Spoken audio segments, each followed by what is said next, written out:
поблагодарить организаторов и по поручению председателя правительства Чеченской Республики Ичкерия Ахмеда Закаева. 私はもう一度主催者の皆さんに感謝を申し上げるとともに、ザカエフ亡命政府首相の依頼で、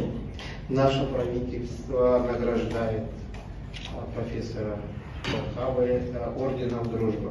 我々の政府は岡部義弘先生に、友好の勲章を与えたいと思います。Зачитаю постановление и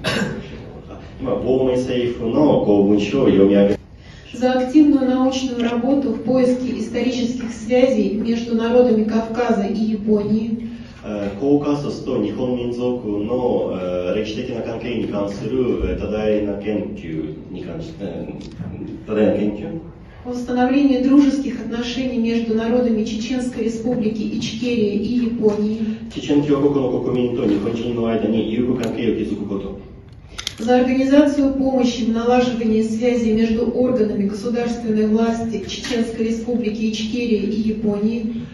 チェチェン・イチケリア共和国の亡命政府と日本の間との関係を築くこと、 руководствуясь статьями 79, 80, 81 Конституции Чеченской Республики Ичкерия, チェチェン共和国憲法第79、第80、第81の条をもちまして、 Кабинет министров Чеченской Республики Ичкерия постановляет チェチェン・イチケリア共和国の内閣は次の通り命令する。 наградить Окабе Йошихико 岡部義彦に государственной наградой Чеченской Республики Ичкерия орденом Дружбы народа. チェチェン・イチケリア共和国の国書を挙げることを決定します。 Постановление вступает в силу со дня его подписания.